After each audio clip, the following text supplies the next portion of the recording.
Bismillahirrahmanirrahim. Assalamualaikum warahmatullahi wabarakatuh. Alhamdulillah masih bersama Pak Budi di sini yang setia menemani kalian belajar di rumah hari ini di hari Rabu kalender 21 Juli 2021 ya. Sehat semuanya anak-anak? Alhamdulillah. Semoga hari ini kita tambah semangat dan tambah sehat ya. Kita niatkan bersama-sama hari ini kita belajar supaya mendapat ilmu yang bermanfaat dunia wal akhirah. Allahumma amin. Oke, kalian siapkan buku tema ya. Yang pertama, hari ini kita akan belajar di subtema yang pertama di pembelajaran yang kedua. Ayo kita mulai ya. Bismillahirrahmanirrahim. Hari ini kita akan belajar di tematik yaitu di pembelajaran PPKN dan seni budaya. Untuk matematika hari ini pertemuan yang pertama ya. Kalian siapkan nanti bukunya dan buku tulisnya. Kalian catat manakala ada informasi penting yang selalu diingat. Siap ya?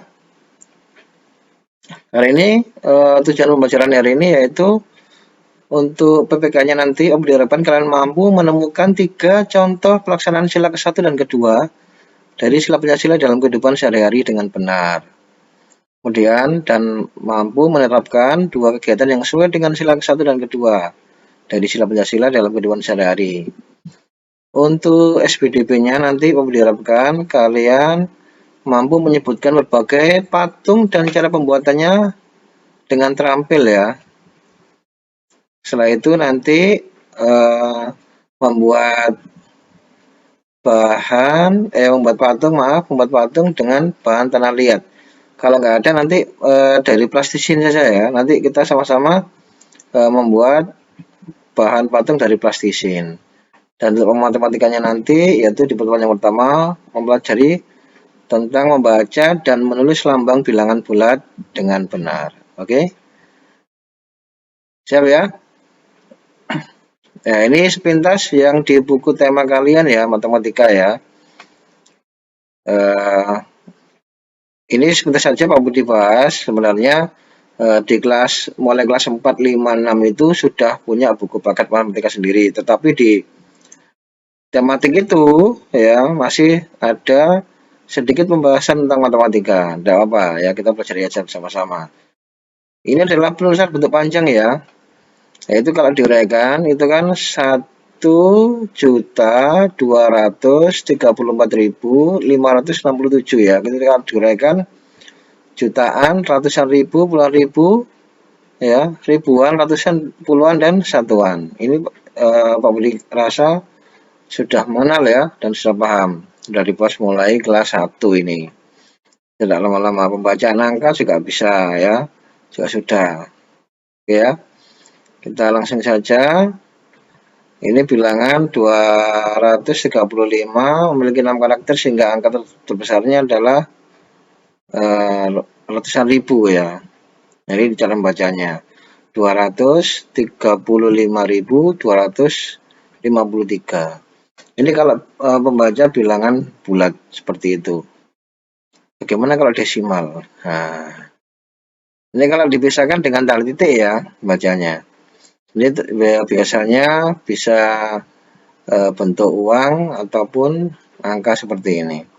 1.234.567 ini cara membacanya. Diambil 33 ya. Jadi diambil 3 satuan ya, diberi tanda pemisah titik. Nah, ini adalah angka-angka jika dikelompokkan berdasarkan batas tanda pemisah akan memiliki kelompok-kelompok angka seperti berikut ini ya. Kelompok angka dasar memiliki 3 angka paling kanan. Kelompok angka ribuan memiliki 3 angka di sebelah kiri, tanda pemisah ribuan. Kelompok angka jutaan memiliki 3 angka di sebelah kiri, tanda pemisah jutaan. Nah, selanjutnya kita masuk ke tematik ya, PPKN. Perilaku yang mencerminkan sila pertama Pancasila, kira-kira apa saja yuk? Nah ini ya, makna sila pertama Pancasila antara lain, sila pertama bunyinya apa sih? Masa sudah lupa. Ya, ketuhanan yang Maha Esa. Ini ya, contoh yang pertama, makna sila pertama Pancasila. Bangsa Indonesia merupakan bangsa yang bertuhan. Oleh karena itu, siapa saja orang yang menyatakan anti Tuhan atau tidak bertuhan, maka hal itu bertentangan dengan sila pertama. Tentu jelas ya ini ya. Yang kedua, kepercayaan dan ketakwaan terhadap Tuhan Yang Maha Esa merupakan pondasi hidup warga negara. Ayo, semua pasti beragama. Nomor 3, negara juga melindungi warganya untuk menjalankan ajaran agamanya masing-masing. Tidak boleh ada orang yang mengganggu kepercayaan seseorang atau mengganggu ibadah orang lain ya, atau seorang yang lain. Nggak boleh kita mengganggu ya. Indonesia ini terkenal rukun ya, insya Allah rukun ya. Ketika kemarin kita melaksanakan sholat id ya, kan ada satpamnya kan yang menjaga parkiran, yaitu mungkin bisa juga beragama selain Islam. Atau lebih kental lagi di Bali teman-teman. Kalau di Bali itu lebih akrab lagi, lebih rukun lagi. Manakala masyarakat Hindu di sana itu kan sering mengadakan upacara adat ya di Bali itu. Hampir tiap bulan ada. Nah ini orang-orang Muslim biasanya membantu mengamankan ya jalannya upacara adat tersebut. Artinya tidak mengikuti kepercayaan mereka, tapi hanya membantu untuk memperlancar kegiatan tersebut, yaitu dengan cara membantu pengamanan, parkir dan sebagainya. Yang keempat, negara menjamin kemuliaan ajaran agama yang diakui negara dari penodaan aliran sesat. Ini jelas ya. Kapan hari atau beberapa waktu yang lalu kan di media massa, televisi dan sebagainya ya, ada yang mengaku-ngaku dia sebagai nabi dan sebagainya. Itu hati-hati ya anak-anak ya, jangan sampai mengikuti ajaran-ajaran aliran sesat ya. Nabi yang terakhir ya kita itu Nabi Muhammad. Jadi nabi setelah Nabi Muhammad itu nggak ada lagi nabi. Bahkan nanti ya di akhir zaman ya Nabi Isa itu turun ya kan. Ya, Nabi Isa itu turun ke bumi ya. Nah, beliaunya akan membantu umat Islam ya mengalahkan Ya'juj dan Ma'juj dan Dajjal lah pada hari itu ya. Ya, Nabi Isa turun nggak sebagai nabi lagi, tapi dia mengikuti menjadi umatnya Nabi Muhammad. Tuh, jadi kalau ada orang yang mengaku walaupun maaf ya jenggotnya sampai menyentuh lantai ya, pakai sorban dan sebagainya dia mengaku nabi, maka hati-hati ya. Jangan percaya, jangan mudah percaya ya. Karena nabi terakhir kita adalah Nabi Muhammad SAW. Itu harus ditanamkan dalam imannya di sini ya. Dan makna dari sila kedua antara lain sebagai berikut. 1. Manusia diakui dan diperlakukan sesuai dengan harkat dan martabatnya sebagai makhluk Tuhan Yang Maha Esa. 2. Sebab manusia itu sama derajatnya, sama hak dan kewajiban asasinya tanpa membeda-bedakan suku, keturunan, agama, dan kepercayaan, jenis kelamin, kedudukan sosial, warna kulit, dan sebagainya. Oleh karena itu, dikembangkanlah sikap saling mencintai sama manusia dan sikap dengan rasa terhadap orang lain. Bunyi Pancasila sila kedua, yuk apa? Ya, kemanusiaan yang adil dan beradab. Yang ketiga, kemanusiaan yang adil dan beradab berarti menjunjung tinggi nilai kemanusiaan, melakukan kegiatan-kegiatan kemanusiaan, dan berani membela kebenaran dan keadilan. Manusia adalah sederajat. Oleh sebab itu, bangsa Indonesia merasakan dirinya sebagai bagian dari seluruh umat manusia. Kita harus menghormati dan bekerjasama dengan bangsa lain. Manusia itu makhluk sosial anak-anak ya, atau zon politikon ya, bahwa manusia itu tidak bisa hidup tanpa bantuan dari orang lain. Contoh yang paling gampang apa ini yang kita pakai sehari-hari apa, baju atau pakaian. Bayangkan kamu gak ada penjahit ya, atau kalau kamu bukan penjahit nggak bisa ya bikin pakaian. Itu yang contoh paling gampang, belum nasi dan sebagainya ya. Hanya itu kita harus saling mengembangkan sikap dengan rasa ya. Kedudukan kita sama ya di hadapan Tuhan, yang bedakan apa ayo? Iya, iman dan takwa. Nah, sekarang ayo kita diskusi sama-sama ya, Nana. Perhatikan gambar-gambar berikut ini ya. Ini gambar apa yang pertama ini? Ya, menjenguk teman yang sakit. Ya, apalagi sekarang banyak yang sakit ya, masih musim pandemi ya. Jadi kalau sudah terpapar COVID-19 itu biasanya malah nggak boleh dijenguk ya. Tapi kalau selama itu bukan COVID, ya insya Allah masih boleh dijenguk, tapi dengan tetap mematuhi protokol kesehatan. Ya. Dan ini adalah gambar ya mengunjungi tempat ibadah. Nah, ini kalau Islam kemana? Ke masjid atau ke musola. Nah, kalau Kristen kemana? Gereja, ya, sama. Jadi ke Kristen itu dan Katolik ke gereja. Ya, ini umat apa ini? Hindu ya, kemana dia? Ke pura ya. Ini umat Buddha. Ini ya ada yang Konghucu ya. Tuh. Kemudian yang pertama, sikap atau perilaku apakah yang terdapat pada gambar-gambar di atas, teman-teman? Sikap apa? Ya. Yang kedua, nilai-nilai Pancasila dari sila keberapakah yang terkandung dalam sikap di atas? Jelaskan. Ya, nanti ini tugasnya kalian kerjakan di buku tulis ya. Nanti di screenshot kirim ke Classroom atau yang belum gabung Classroom langsung kirim ke WA-nya Pak Budi. Oke, sekarang kita masuk ke SPDB. Berikutnya adalah 10 patung bersejarah di Jakarta. Jakarta ya, ini ya. Ini ada Monas, kemudian ada patung Selamat Datang ya, patung Dirgantara ya. Ini patung Jenderal Sudirman, ini patung Arjuna Wijaya, patung pahlawan, patung pemuda membangun, ini patung pembebasan Irian Barat, patung Pangeran Diponegoro, dan Tugu Proklamasi ini di mana? Ada juga misalnya ada patung yang untuk memperingati pahlawan revolusi ya di Surabaya. Banyak ya jenis patungnya. Kira-kira di Surabaya, Sidoarjo ada ya. Patung monumen Jayandari itu ada ya di Sidoarjo. Di Surabaya ada Tugu Pahlawan. Ya. Ini terbuat dari berbagai jenis bahan ya. Ini ada yang dilapisi. Ini Monas ini katanya Pak Budi sih belum pernah ya lihat sendiri ya. Artinya pegang sendiri di atasnya ini belum pernah. Nah, cuma terbuat dari emas ya, lapisan emas ya. Di logam mulia. Ini banyak sekali, bisa terbuat dari semen dan sebagainya ya.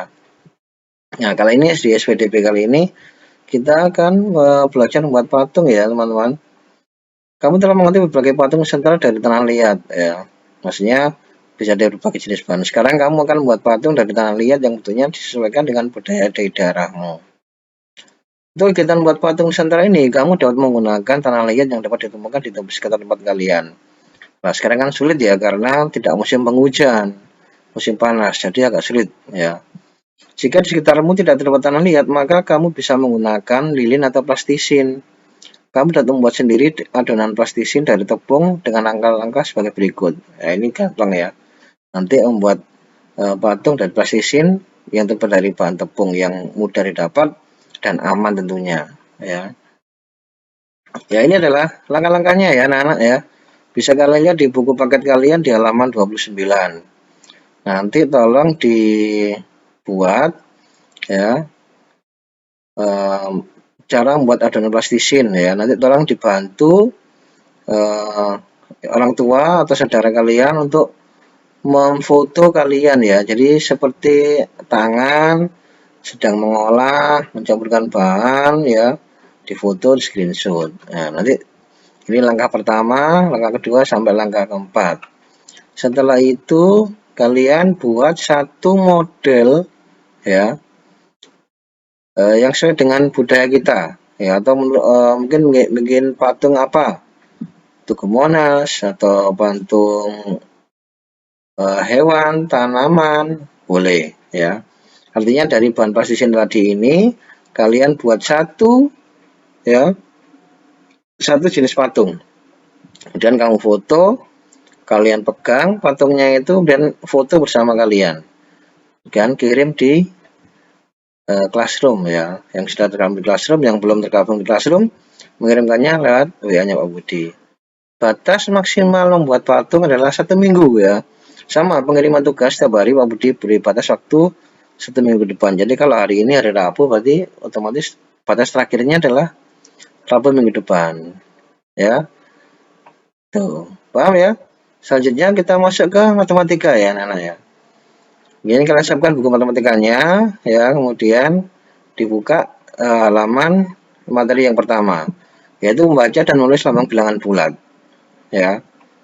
Ada 5 tahapan yang harus kalian lakukan untuk memahami cara membaca dan menulis lambang bilangan bulat. Kelima langkah tersebut adalah mengamati, menanya, menalar, mencoba, dan mengkomunikasikan. Ya, ini sekarang ayo mengamati ya. Perhatikan gambar dan bacaan berikut dengan cermat. Ini kalau di buku paket kalian jelas sekali ya, suhu puncak Jayawijaya.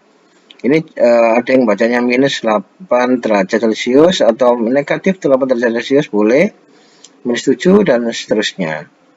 Selanjutnya, ayo menalar. Bacalah dengan cermat ya. Bilangan bulat terdiri dari 3 macam bilangan.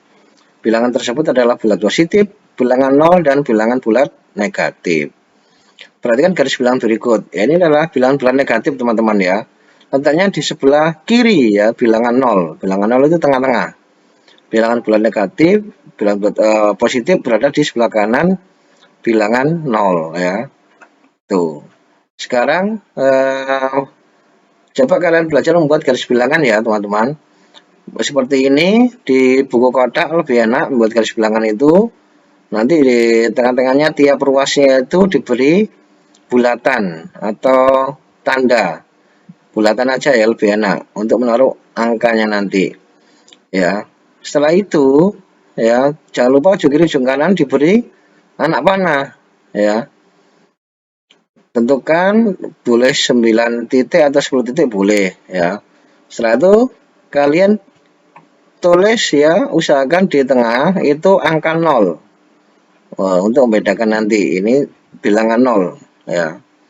Kemudian ke kanan dulu kalian tulisi pas lurus bulatannya itu ya.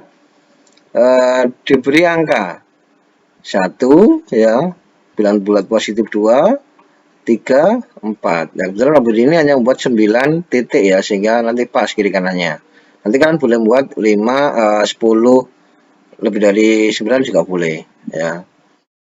Kemudian sebelah kirinya kita tulis bilangan negatif 1 ya, negatif 2, negatif 3, dan negatif 4 ya, seperti ini garis bilangan.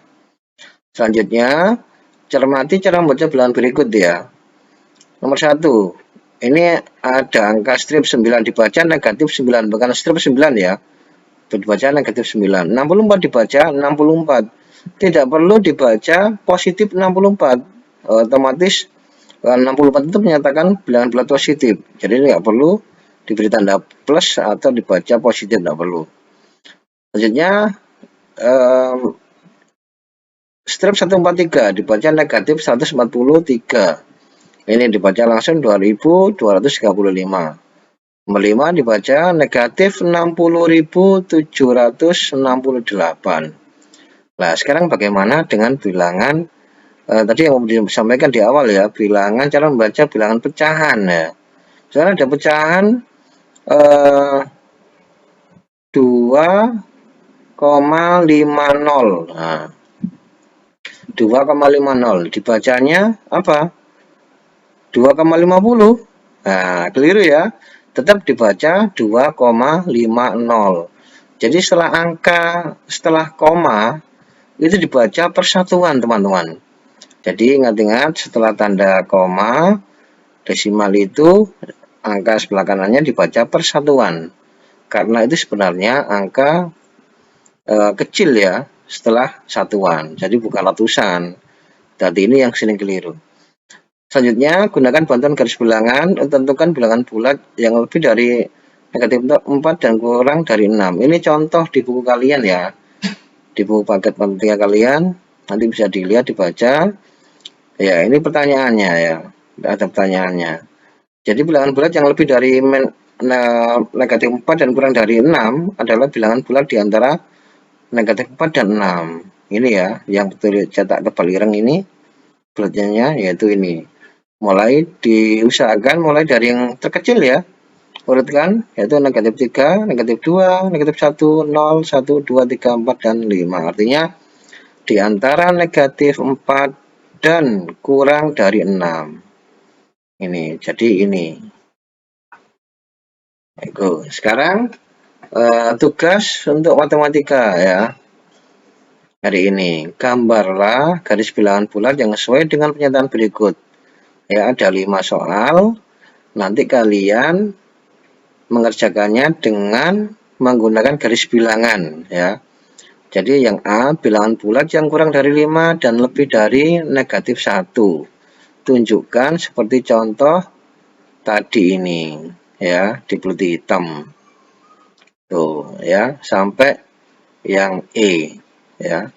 Jangan lupa kirim semua tugas-tugasnya di Classroom langsung, ya, klik tambahkan tugas, atau kalau bahasa Inggrisnya yang bawah itu kan ada add work, ya. Nah, itu kalian screenshot, kirim gambarnya, upload gambarnya, kemudian klik serahkan atau send. Ya, kemudian kalau yang belum tergabung di Classroom, ya, kirim ke WA-nya Pak Budi. Ya, semangat selalu, ya. Sukses untuk semuanya, tetap patuhi protokol kesehatan dengan memakai masker, ya, mencuci tangan dengan sabun dan air mengalir, dan menjaga jarak. Oke, insya Allah ketemu lagi besok. Tetap semangat, sukses untuk semuanya. Terima kasih. Wassalamualaikum warahmatullahi wabarakatuh. Dadah.